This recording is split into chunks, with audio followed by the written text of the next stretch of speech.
बिस्मिल्लाहिर्रहमानिर्रहीम। अस्सलाम वालेकुम नाज़रीन, ये है दिन न्यूज़ और मैं हूँ एजाज अहमद। सबसे पहले नजर डालते हैं हेडलाइंस।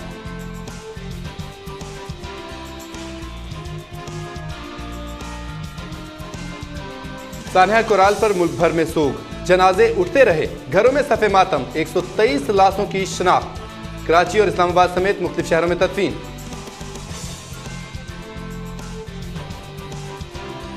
तैयारा हादसा की तहकीकात के लिए वज़ीर-ए-आज़म की हिदायत पर अदालती कमीशन कायम। जस्टिस जाहिद हुसैन कमीशन के सरबराह होंगे। वज़ीर-ए-आज़म सैयद यूसुफ रज़ा गिलानी की हिदायत पर भोजा तैयारा हादसे की तहकीकात के लिए अदालती कमीशन तश्कील दे दिया गया। वज़ारत दाखिला की जानिब से जारी करदा नोटिफिकेशन के मुताबिक अदालती कमीशन में जस्टिस रिटायर्ड जाहिद हुसैन सरबराह, जबकि जस्टिस रिटायर्ड नसीम सिकंदर रुकन और डॉक्टर वसीम कौसर सेक्रेटरी होंगे।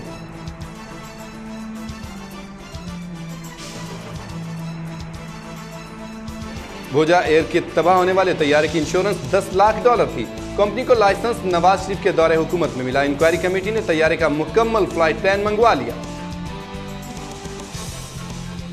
हादसे में 64 मर्द और 54 खवातीन जाम बहक हुए, जिनमें 45 का ताल्लुक कराची और 15 का रावलपिंडी इस्लामाबाद से है। पिम्स हॉस्पिटल ने भोजा एयर हादसे में जाम बहक अफराद की हतमी रिपोर्ट जारी कर दी। बदकिस्मत तैयारे में जाम बहक अफराद की मैयतें उनके आबाई इलाकों में पहुंची तो हर आंख अश्कबार थी। लोग धाड़े मार मार कर रोते रहे। फजाई हादसे के शिकार दर्जनों अफराद हजारों सूगवारों की मौजूदगी में सुपुर्द खाक। कराची के हबीबुर रहमान को केमारी कब्रिस्तान में सुपुर्द खाक किया गया। भोजा एयरलाइन हादसे का मुकदमा थाना कोराल में दर्ज। पायलट और कंट्रोल टावर की गुफ्तगू सील।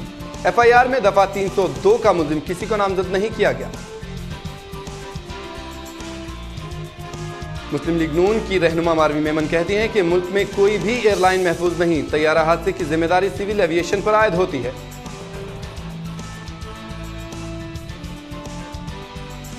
सरगोधा में सानिया सियाचिन और भोजा एयरलाइन हादसे का शिकार होने वालों की याद में शमे रोशन की गई।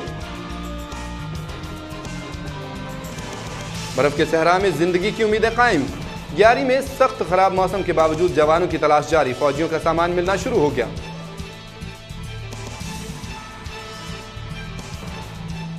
तो अपना दिल क्यों फेंकते? अगर किसी दिन कोई कूड़ा समझ के उठा के ले गया तो रोते रह जाएंगे। सुरूर ही सुरूर था, जवानी का गुरूर था। स्टेज, टीवी और थिएटर की लेजेंडरी अदाकार और मुसन्निफ मोइन अख्तर को हमसे बिछड़े 1 बरस बीत गया, मगर उनकी आवाज का जादू आज भी हमें गरमा रहा है। सिंध समेत मुल्क के अक्सर इलाकों में वक्फे से बारिश का सिलसिला जारी। मजीद 2 रोज बारिश जारी रहेगी, तहम मुल्क के दीगर इलाकों में मौसम खुश्क रहेगा।